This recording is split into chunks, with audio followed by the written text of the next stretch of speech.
Hello everyone and welcome back to my channel. My name's Rhiannon and today I'm filming an unboxing. As you can tell, I do have a big box here. I think that there are 9 books in this parcel if I'm remembering correctly. Now I will preface this video by saying I actually bought these before 2024. I was planning on going into Waterstones because they normally do a 50% off hardcover book sale after Christmas. I've essentially been excited for it since a few weeks now. I've been planning on going to Liverpool especially for it, and then it just didn't happen. There was a sale online. Apparently it was price matched in store, but it wasn't on the scale that the 50% off hardcover one would have been. So I didn't end up going. I had a look online instead, and luckily there were a few books that I wanted, as well as a few that weren't on sale that I was planning on picking up anyway. So that is essentially why I have this haul. I'm not counting them as books hauled in 2024 because even though I'm opening them in 2024, I ordered them in 2023. With all of that being said, it is time to dive into the box. It's extremely heavy and I'm trying not to show my address on the internet, so bear with me guys. But as I mentioned, I do have some books in here that I am very excited for. I am trying to buy less books this year just because I am moving house. For those of you who don't know, Tom and I have bought a house. We are currently gutting it and we're going to renovate it, so a lot of money is going on that, as you can expect. But another aspect of that is that the house is quite old and it doesn't have as much structure as this one does, so I'm not sure whether I can actually have shelves upstairs because they are extremely heavy and yeah, there just aren't enough support beams throughout. So I may have to downsize my collection, which is really sad, and that ultimately means of course that I shouldn't be buying more books. So moving forward, I am going to be a lot more conscious of which books I'm buying, but we're going to try and make it work. Tom has thought up a few options already, which is lovely of him, but yeah, I may not be doing an unboxing video for a while after this one, so hopefully you enjoy.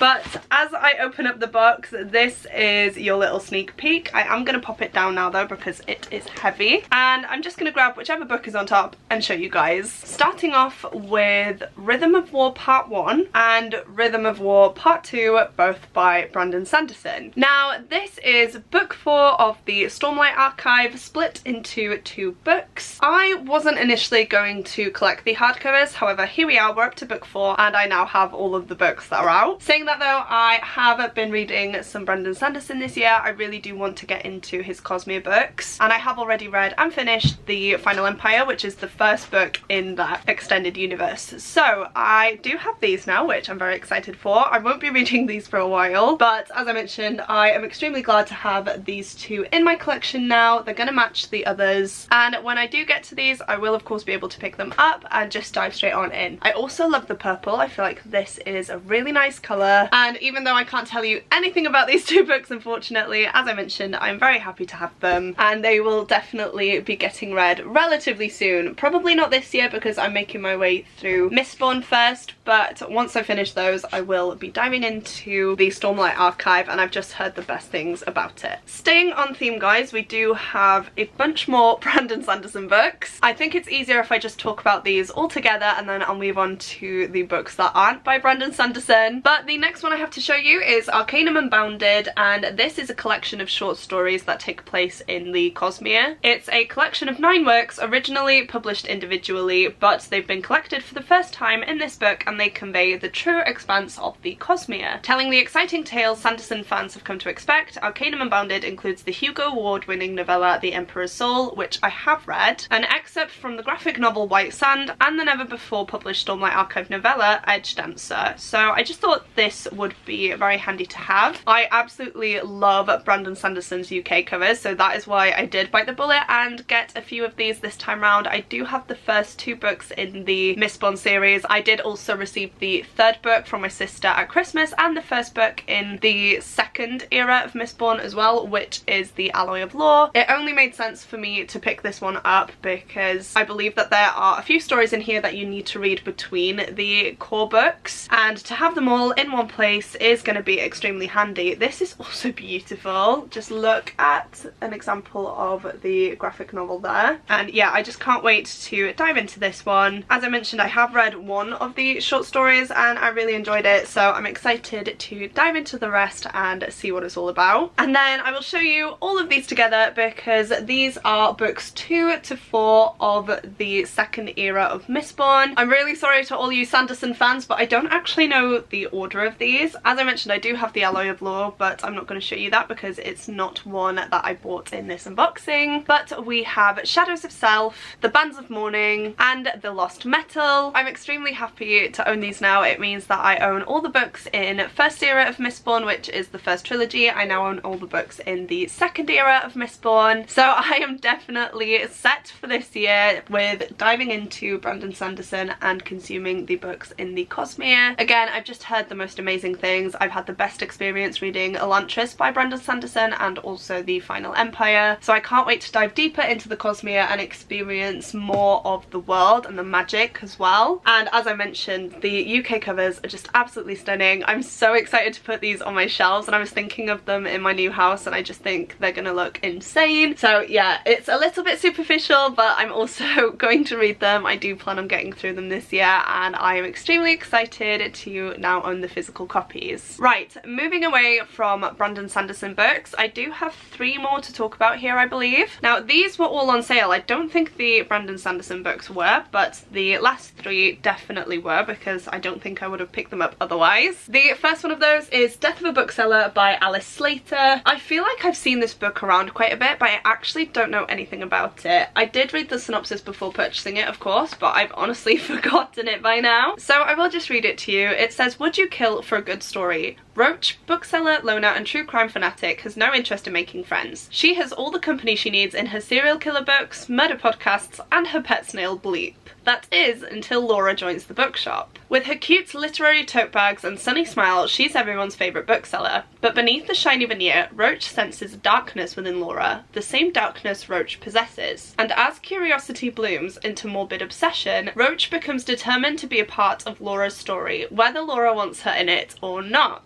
And it says at the bottom, deliciously dark, unsettling and utterly addictive, Death of a Bookseller is a rollercoaster of suspense that will make your skin crawl and your heart pound. That sounds amazing. I love a good thriller. I have been reading a lot more thrillers recently as well, and so when I saw this one on sale I did decide to pick it up. I tend to only buy thrillers when they're on sale just because they're the types of books that I don't typically reread, and so I begrudge paying full price for them. But this sounds amazing. It's also a beautiful cover.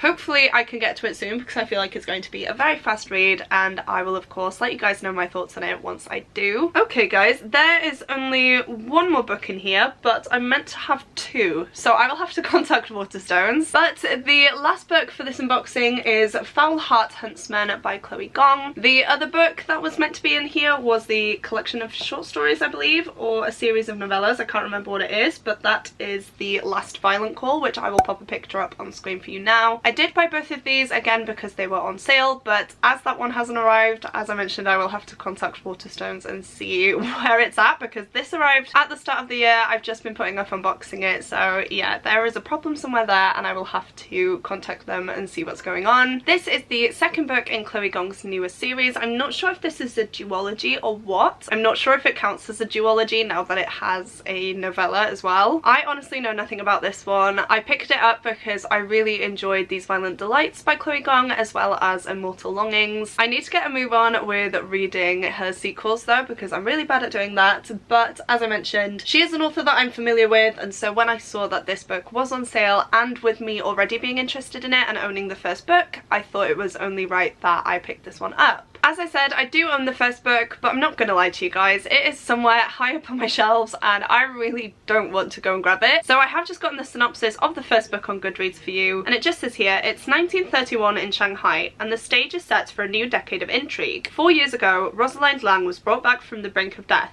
But the strange experiment that saved her also stopped her from sleeping and aging, and allows her to heal from any wound. In short, Rosalind cannot die. Now, desperate for redemption from her traitorous past, she uses her abilities as an assassin for her country. Codename Fortune. But when the Japanese Imperial Army begins its invasion march, Rosaline's mission pivots. A series of murders is causing unrest in Shanghai, and the Japanese are under suspicion. Rosaline's new orders are to infiltrate foreign society and identify the culprits behind the terror plot before more of her people are killed. To reduce suspicion, however, she must pose as the wife of another nationalist spy, Orion Hong. And though Rosaline finds Orion's cavalier attitude and playboy demeanour infuriating, she is willing to work with him for the greater good. But Orion has an agenda of his own, and Rosalind has secrets that she wants to keep buried. As they both attempt to unravel the conspiracy, the two spies soon find that there are deeper and more horrifying layers to this mystery than they ever imagined. That actually sounds so good. I don't know why I've been sleeping on this duology, but let's be real, it's probably because I have way too many books on my TBR, but this sounds amazing. I'm really happy to have the second book to hand now, as well as the novella once that arrives. I will have to check, as I mentioned, and let you guys know what is going on there. So there we have it, guys. These are all of the books that I ordered from Waterstones. I feel like I went through them all pretty quickly, which I'm sorry about, but as you can see, the majority of books are Brandon Sanderson books, and we are also missing a book. So I do have 8 here that I talked about today, but I'm extremely happy to own each and every single one. They all sound like books that I'm really going to enjoy, and I'm extremely glad that I bit the bullet and decided to get them while I could. Please do let me know your spoiler-free thoughts on any of the books that I mentioned in this video. I love chatting to you guys about the books that I plan on reading, and it does also help sway the reading order as well. If you have made it this far through into the video but don't have anything in particular that you would like to say, please go ahead and leave me a tree emoji down in the comments. I don't know how well you can see, but the cover of Arcanum Unbounded features a forest scene, so I definitely feel like that is going to be a very fitting emoji. I know I say it all the time, but seeing you guys comment the emoji of the video truly does mean the world to me. It blows me away that you guys watch these all the way through. So if you are still here but just want to leave me an emoji, please go ahead and do that now. As well as that, please don't forget to click the like button if you like this video, and the subscribe button if you'd like to see more content from me. But that is it from me today, guys. Thank you so much for watching, and I will see you soon in my next video. Goodbye!